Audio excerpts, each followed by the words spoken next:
Assalamualaikum warahmatullahi wabarakatuh.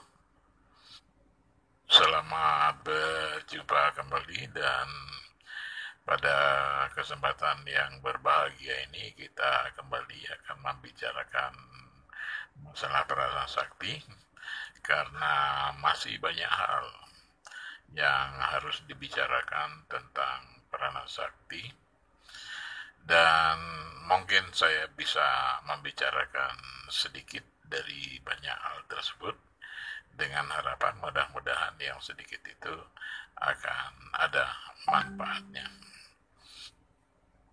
Saudara-saudara sekalian, selama saya menjadi anggota Prana Sakti, sudah ada beberapa kali saya didatangi kawan-kawan secara bergantian dan dengan orangnya berbeda dan momennya juga berbeda dan waktu dan serta periodenya juga berbeda. Mereka mengajak saya studi kritis tentang Prana Sakti dan saya menolak karena saya menangkap gejala-gejala ketidaksetiaan seorang anggota terhadap Prana Sakti yang orang tersebut rata-rata memiliki semangat untuk menjadi guru. Dia tidak sabar untuk menjadi guru dan dia ingin mendirikan perguruan lain semisal dengan Prana Sakti dengan dalih uh, studi kritis yang pada ujung-ujungnya akan membuat perguruan baru. Dia saya tolak. Saya bilang kepada dia, Prana Sakti ini sudah dibantu oleh 3 ulama besar yang sangat saya hormati. Mereka adalah Kiai Haji Ali Maksum, tokoh NU almarhum. Sudah itu almarhum A.R. Fahrudin, dan sesudah itu satu lagi yaitu Buya Hamka. Orang-orang tersebut sudah menulis banyak buku, banyak sekali buku yang sudah mereka tulis, dan lebih banyak lagi buku yang mereka sudah baca. Bukan hanya sekedar dibaca, diajarkan. Dan sudah banyak sekali mahasiswa santri-santrinya yang sudah belajar dan sudah menjadi pakar dalam bidang yang digandrunginya. Kalau seandainya dia jangankan sudah membaca buku banyak, judul-judul buku pun dia paling-paling cuma berapa, dan dari judul-judul buku itu paling berapa lembar yang baru dibaca, tiba-tiba pengen menjadi pelopor untuk studi kritis dan lain sebagainya. Saya bodoh-bodohan saja. Kalaupun saya berbicara masalah Prana Sakti, itu tidak lebih dari Prana Sakti dalam perspektif saya. Sesuai dengan kemampuan saya yang terbatas, saya menangkap apa yang mampu saya tangkap dan saya bicarakan apa-apa yang mampu saya bicarakan. Apa yang saya bicarakan, apa yang saya pikir, apa yang saya tulis, dan apa yang menjadi semangat saya, ini saya lakukan dalam rangka mewarisi ilmu Prana Sakti yang menurut hemat saya itu adalah selain sangat bermanfaat, itu sangat digunakan dalam banyak situasi.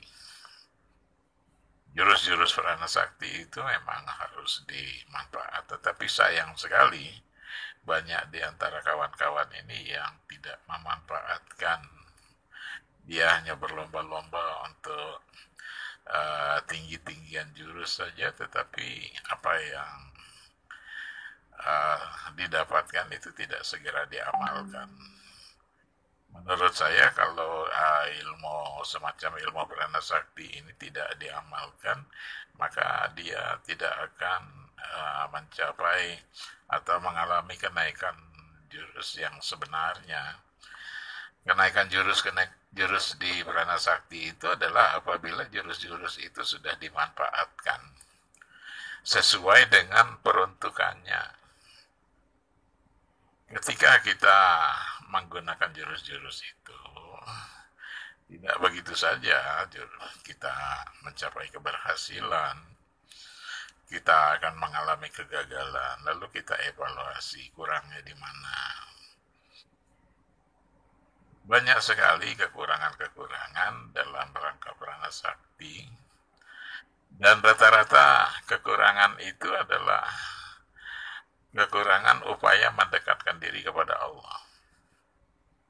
Itulah sebabnya pagi-pagi oleh guru besar dinyatakan bahwa guru besar yang sebenarnya itu adalah Al-Quran, itu adalah mendorong kita bahwa untuk menggunakan jurus prana sakti ini mutlak harus dia belajar Al-Quran, harus dia menjadi semangat Al-Qurani. Tidak akan sukses seorang menggunakan jurus-jurus PS kalau dia tidak dekat dengan Al-Quran. Harus dekat dengan Al-Quran. Kita bisa belajar dari doa hatam Al-Quran yang dulu para ulama setelah merumuskan dan menyempurnakan doa hatam Al-Quran ini. Apapun disiplin ilmu Anda, maka katakan kepada Allah, ya Allah, beritahukan aku dengan Al-Quran apa-apa yang belum aku ketahui. Ya Allah, peringatkanlah aku dengan Al-Quran, manakala dalam Al-Quran itu ada sesuatu yang terlupakan olehku. Itu doa kita selalu. Jadi kita minta agar Allah memberikan petunjuk kepada kita melalui Al-Quran terhadap apa-apa yang kita belum tahu. Dan ya Allah, tegurlah aku dengan Al-Quran manakala ada sesuatu di dalam Al-Quran itu yang aku lupa. Apalagi sekarang ini, yang namanya Al-Quran itu kan yang ada di dalam Al-Quran itu adalah sebagian baru sebagian besar, sebagian kecil dari Al-Quran itu yang ada di dalam Al-Quran. Tetapi yang banyak Al-Quran, yang banyak itu adalah yang terbentang di alam luas ini.